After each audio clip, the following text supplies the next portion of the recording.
Hey, what's up my friend? Keala Kanae here, and in this video, I'm gonna share with you 3 simple steps you can use to start closing more sales regardless of what industry you're in. So stick with me here, let's get started.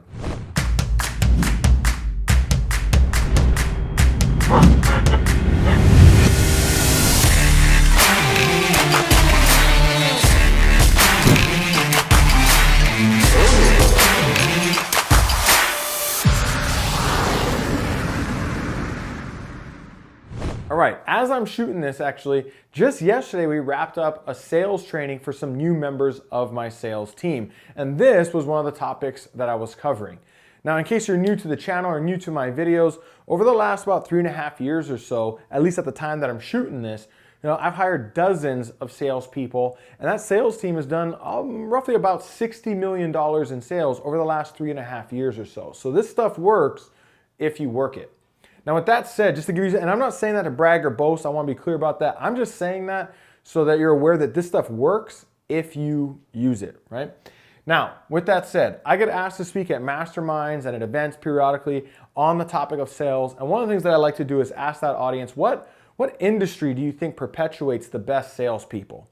And people will always shout out things like, real estate or life insurance or some of the common things that we associate with sales. But you know what I hardly ever hear? What about doctors or lawyers or consultants? I mean, some people might say, wait, Keala, those aren't salespeople, aren't they? Don't they provide a solution? Don't you pay them for that solution that they provide?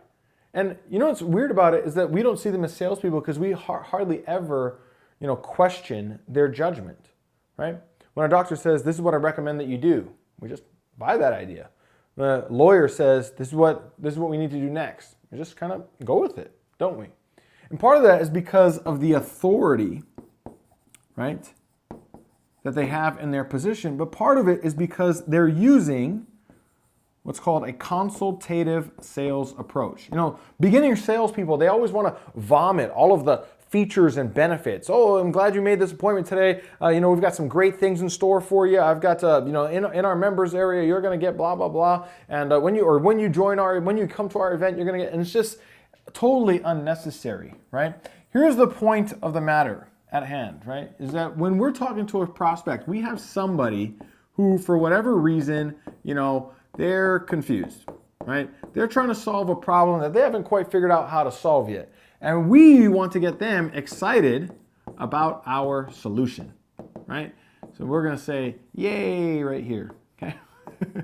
And listen, I'm no Picasso, no Michelangelo. I love marketing, sales, and running a business, okay? So you can just deal with this. All right, so we're talking to a prospect who's confused, frustrated, they're overwhelmed, they've got some sort of a problem, they don't know how to solve it. Spewing information on them is not going to create any rapport, it's not going to create any trust, it's not going to make them feel like you care, it's not going to do really any of the things that actually generate a sale. So the first step in the 3-step process is to listen.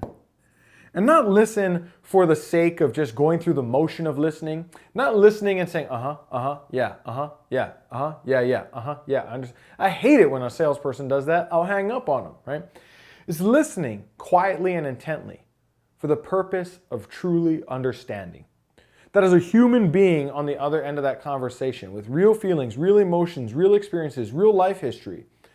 And when you can take the time to listen and understand them and empathize, not sympathize, you don't have to feel sorry for them, you don't have to get down there with them in the muck of their current experience, no.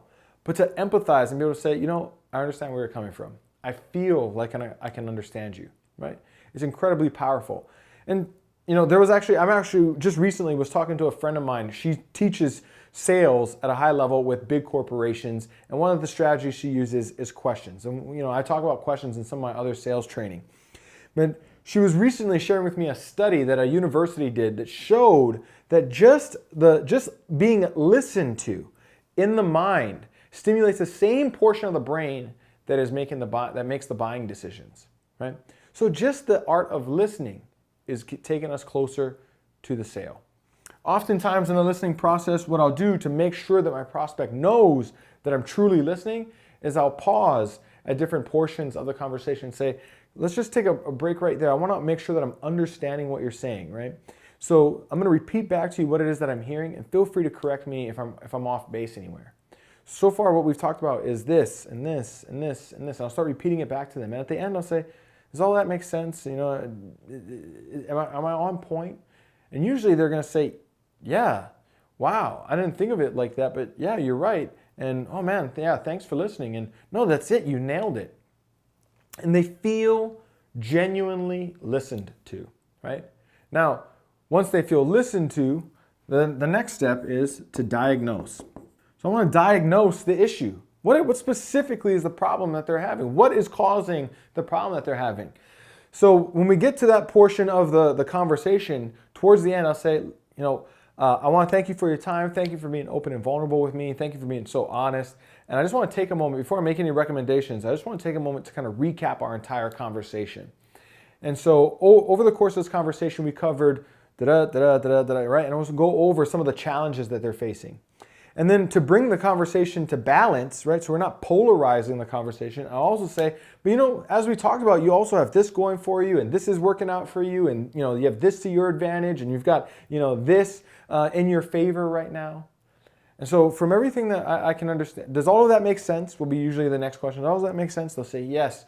Oh my God, yeah, you finally, somebody understands me. And then I'll say, well, from everything that I'm hearing, here is your issue. Diagnosis. Right? So we say, this is the problem, right? Check the box. Here's your issue. And as a result of that, here is what I recommend. Now, we don't say things like, well, here's what I think you should do, right? And instead, it comes with confidence. Here's what I recommend that you do next. That's the place of authority. That is the consultative salesperson, right? Your doctor doesn't go, well, I don't know. I think maybe you should take 2 of these. No. They say, here's what I recommend that you do next. That's what they say, right? Lawyer says, here's what I recommend that we do, okay?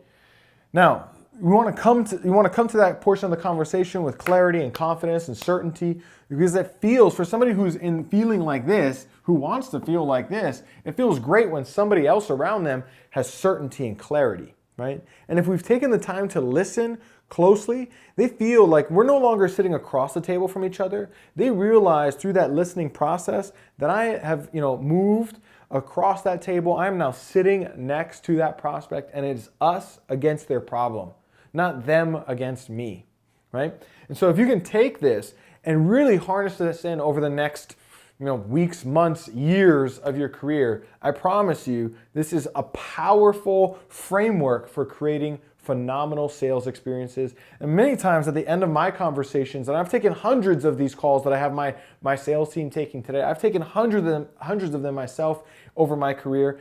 And one of the things that I find at the end is when done well, people thank you for that process. At the end, they're happy to pay. And they say, I just want to thank you so much for taking the time, right? You got the money, the commission, whatever it is, and their gratitude, right? And they're coming back, they'll come back again later. And isn't that the ultimate aim, right? Not to just acquire a customer, but to retain that customer. So go ahead and use this. If you got value out of this, go ahead and drop a comment down below. Drop a comment in the chat. Let me know, like the video, share the video, subscribe to the channel. All of these things help the channel continue to perform and help me be able to provide value to you as a business owner, as a salesperson, as somebody out there who's going after their goals and dreams. So please support the channel. But if you like it, then like it. All right, I'll see you in another video.